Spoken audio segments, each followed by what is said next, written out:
দিব্যত্রয়ী চ্যানেলে আপনাদের সকলকে স্বাগত। অচিন্ত কুমার সেনগুপ্তর লেখা পরম পুরুষ শ্রী শ্রী রামকৃষ্ণ থেকে পাঠ। আজ পর্ব 154, ভাগ দ্বিতীয়। ওম স্থাপকায় চ ধর্মস্য সর্বধর্মস্বরূপিণে অবতার বরিষ্ঠায় রামকৃষ্ণায় তে নমঃ। দ্রুত পায়ে সাবিত্রী ফিরে গেল। সেখানে তার স্বামীর মৃত কলেবর পড়ে আছে। ভূমি নিপতিত ভর্তাকে আলিঙ্গন করে তার মাথা নিজের কোলের ওপর নিয়ে বসল। সত্যবান চোখ খুলে সপ্রেমে তাকালো সাবিত্রীর দিকে। প্রবাসাগত লোক যেমন তাকায় তার প্রণয়িনীর দিকে। বললে, কি কষ্ট, অনেকক্ষণ ঘুমিয়েছিলাম, আমাকে জাগাওনি কেন এতক্ষণ? যিনি আমাকে টেনে নিয়ে যাচ্ছিলেন সেই শ্যামবর্ণ পুরুষ কোথায়? জীবিতনাথ? সাবিত্রী আনন্দরুদ্ধ কণ্ঠে বললে, যার কথা জিজ্ঞেস করছো তিনি লোকসংহর্তা যম। তিনি এখন ফিরে গিয়েছেন স্বস্থানে। যদি শরীরের শক্তি ফিরে পেয়ে থাকো তো উঠবার চেষ্টা করো। রাত ঘোর অন্ধকার হয়ে এসেছে।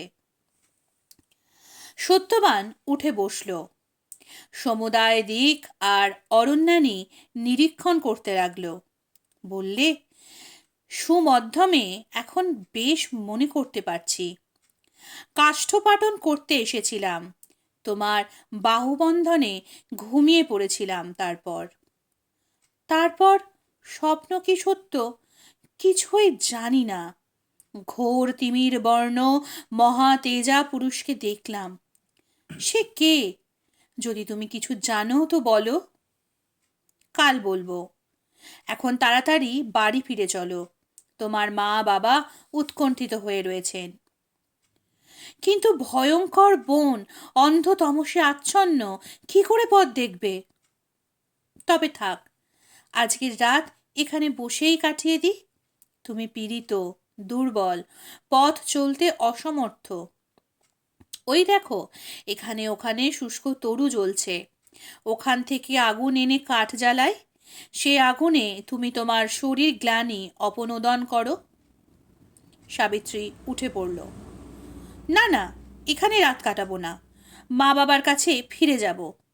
সত্যবান অস্থির হয়ে উঠল। এখনো বাড়ি ফিরিনি, না জানি কতই ব্যাকুল হয়েছেন আমার জন্যে। দুজনেই বৃদ্ধ হয়েছেন। তাছাড়া আমার বাবা নয়নহীন, আমি তাদের যষ্টি স্বরূপ। তাদের জীবনই আমার জীবন, তাদের ভরণ পোষণ ও প্রিয়ানুষ্ঠানই আমার একমাত্র ধর্ম। গুরুপ্রিয় ধর্মাত্মা সত্যবান পিতামাতার উদ্দেশ্যে কাঁদতে লাগল।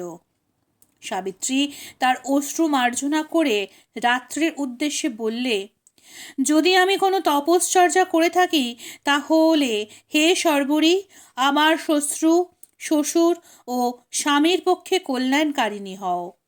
আমি যে স্বৈর ব্যবহারেও কখনো মিথ্যা বলিনি, আজ সেই সত্য তাদের অবলম্বন হোক। আমায় শিগগির তাদের কাছে নিয়ে চলো। যদি দেখি তাদের কিছু অমঙ্গল হয়েছে তাহলে এই জীবন আর রাখব না। আমি এখন সমর্থ ও প্রকৃতিস্থ হয়েছি। বরারোহে তুমি এখন ত্বরান্বিত হও। কেশপাশ দৃঢ়বদ্ধ করে দু বাহু দিয়ে সরল স্বামীকে টেনে তুলল সাবিত্রী। ফলের থলে আর কাঠ কাটবার কুঠার তরুর শাখায় ঝোলানো ছিল, তুলে নিল নিজের কাঁধে সত্যবানের বাহু নিবেশিত করে দক্ষিণ হাতে তাকে আলিঙ্গন করে ধীরে ধীরে এগুতে লাগলো মৃত্যুর্তীর্ণ হয়ে নবাবীর ভাবের প্রাণ লোকে। ঠাকুর বললেন, এই তোর দুই দেবতা, মা আর বাবা। এদের ছেড়ে তুই কোথায় যাবি? কোন বনে? কিসের সন্ধানে? বাবা মা কত বড় গুরু। আবার বললেন ঠাকুর। রাখাল আবার জিজ্ঞেস করে যে, বাবার পাতে কি খাবো? আমি বলি, সে কি রে, তোর কি হয়েছে যে বাবার পাতে খাবি নে? তবে কি জানো, যারা সৎ তারা উচ্ছিষ্ট কাউকে দেয় না, এমনকি কুকুরকেও না। রাম এসে নালিশ হলো ঠাকুরের কাছে, বাবা গোল্লায় গেছেন। বাবার অপরাধ, দ্বিতীয় পক্ষে বিয়ে করেছেন। শুনলে? ঠাকুর ভক্তদের দিকে তাকালেন। বাবা গোল্লায় গেছেন আর উনি ভালো আছেন। বিমাতার এখন বয়স হয়েছে, তবু রামের রাগ পড়েনি। বলে, একটা না একটা অশান্তি লেগেই আছে। বলি, বাপের বাড়িতে গিয়ে থাকুন তা নয়, তোমার স্ত্রীকেও অমনি ধারা বাপের বাড়িতে থাকতে বলো না। কে একজন টিটকিরি দিয়ে উঠল। এ কি হাঁড়ি কলসি গা? ঠাকুর সহাস্য প্রতিবাদ করলেন। হাঁড়ি এক জায়গায়, সরা আর এক জায়গায়। এ যে শিব শক্তি, এদের তো একত্র স্থিতি। বেশ তো, বাপের বাড়ি কেন, আলাদা বাড়ি করে দাও না, মাস মাস খরচ দেবে।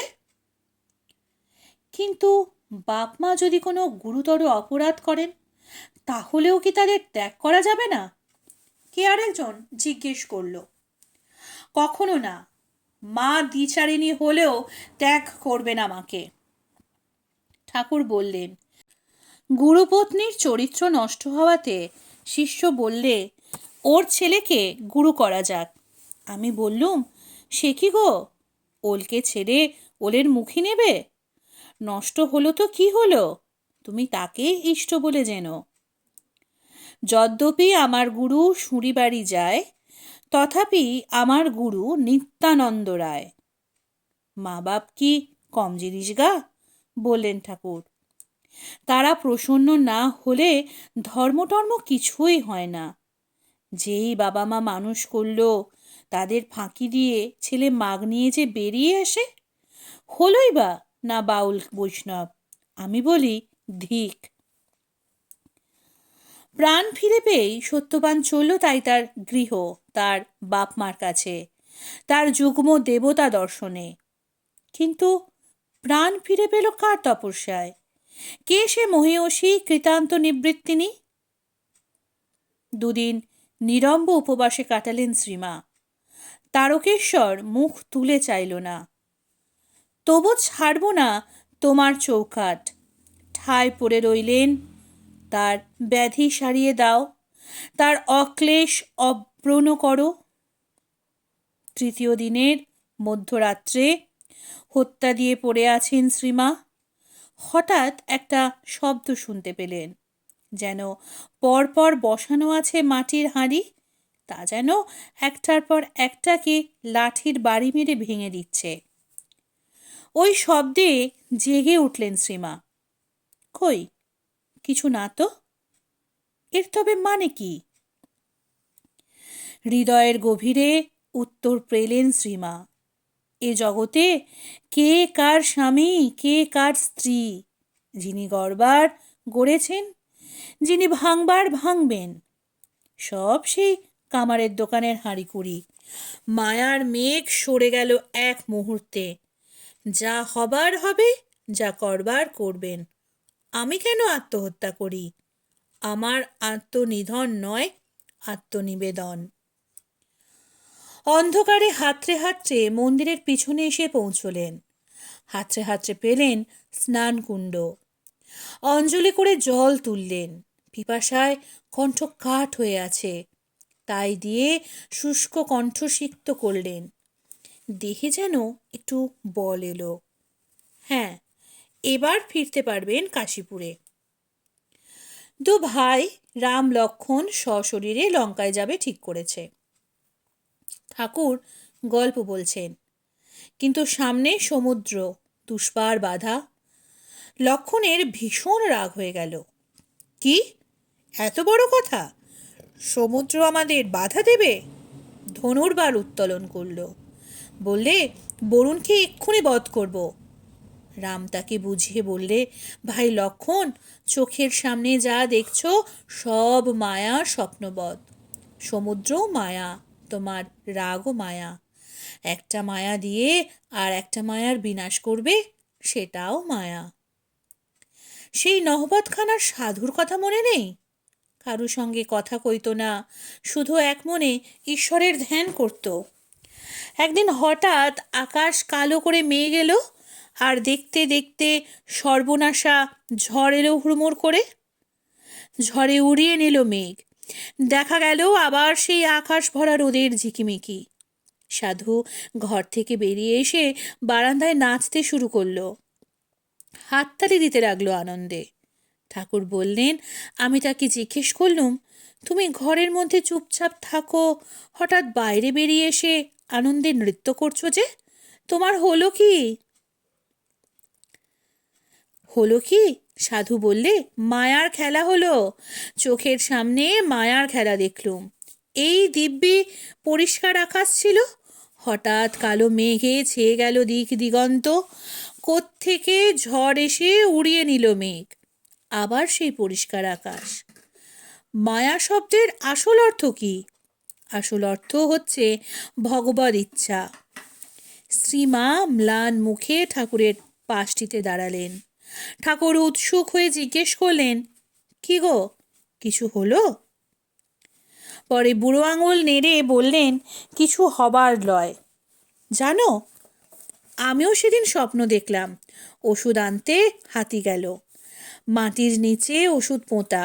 মাটি খুঁড়তে শুরু করেছে হাতি। দিব্যি খুঁড়ছে, ওষুধে বেরুলো বলে। এমনি সময় গোপাল এসে ঘুম ভাঙিয়ে দিল। আচ্ছা, তুমি স্বপ্ন টপ্ন দেখো? ঠাকুর জিজ্ঞেস করলেন শ্রীমাকে। সেদিন দেখেছিলাম। কি দেখলে? দেখলাম কালী মা দাঁড়িয়ে আছেন, কিন্তু তার ঘাড় কাত। মাকে কিছু জিজ্ঞেস করলে? বললাম, মা, তোমার ঘাড় কাত কেন? মা কি বললেন? বললেন, আমার গলায় ঘা। কিছু বুঝলে? স্থির নয়নে প্রশান্ত আশে তাকিয়ে রইলেন শ্রীমা। অমরনাথ ও ক্ষীরভবানী দর্শন করে ফিরেছে বিবেকানন্দ। বাগবাজারে বাড়িতে মায়ের সঙ্গে দেখা করতে এসেছে। সমস্ত দেহ চাদরে ঢেকে মা এক কোণে দাঁড়িয়েছেন। বিবেকানন্দ প্রণাম করল সাষ্টাঙ্গে। বলল, মা, তোমার ঠাকুর কিছু নয়। কেন বাবা, কি হলো? একেবারে কিছু নয়, কোনো শক্তি ধরে না। নিজের অসুখ তো সারাতে পারলই না, আমাদেরও না। একেবারে বাজে ঠাকুর। মা ক্ষীণ একটু হাসলেন। কি হয়েছে তাই বলো না। কাশ্মীর এক ফকিরের চালা আমার কাছে আনাগোনা করত, বললে স্বামীজি। তাতে সেই ফকিরের খুব আক্রোশ হলো আমার ওপর। নিজের চেলাকে ঠেকাতে পারে না, যত রাগ আমার ওপর। শেষে ফকির আমাকে শাপ দিল। বললে, 3 দিনের মধ্যে তোমার পেটের অসুখ হয়ে এখান থেকে সরে পড়তে হবে। আমি ঠাকুর ভরসা করে নিশ্চিন্ত মনে আছি। ঠাকুরের কাছে কিসের ওই পাহাড়ি ফকির। কিন্তু কি আশ্চর্য, ঠিক 3 দিনের মধ্যে আমার ঘোরতর পেটের অসুখ শুরু হলো, আর আমি ঊর্ধ্বশ্বাসে পালিয়ে এলুম। তোমার ঠাকুর কিছুই করতে পারলেন না, সামান্য একটা ফকিরের কাছে হেরে গেলেন। বিদ্যা, বিদ্যা মানতে হয় বই কি বাবা, মা বললেন স্নিগ্ধ স্বরে। আমাদের ঠাকুর তো কিছুই ভাঙতে আসেননি, সব মেনে নিয়েছেন। শঙ্করাচার্যও শুনেছি নিজের দেহে ব্যাধি আসতে দিয়েছিলেন। তুমি তো জানো সেই ঠাকুরের খুড়তুতো দাদাকে। কে? হলধারী কে? তিনি একবার ঠাকুরকে শাপ দিয়েছিলেন, তোর মুখ দিয়ে রক্ত উঠবে। তা উঠেছিল সেই রক্ত? তোমার শরীরে অসুখ আসা আর ঠাকুরের শরীরে অসুখ আসা একই কথা। ওসব কিছুই মানি না। তুমি তোমার ঠাকুরের দিকে টেনে কথা কইছ। আসলে তোমার ঠাকুর কিছুই নয়। যাই কেন না বলো, আমি আর মানতে রাজি নই। মা বললেন, না মেনে থাকবার জো আছে কি বাবা? তোমার ঠিকই যে তার কাছে বাঁধা। নরেন হাসতে লাগলো। ওম নিরঞ্জনং নিত্যমনন্তরূপং ভক্তানুকম্পাধৃতবিগ্রহং বৈ ঈশাবতারং পরমেশমিড্ডং তং রামকৃষ্ণং শিরসা নমামি। আজকের পর্ব এইখানেই শেষ হলো। পরবর্তী পর্ব আসবে আগামীকাল। নমস্কার, সঙ্গে থাকুন, সুস্থ থাকুন, ভালো থাকুন। জয় ঠাকুর।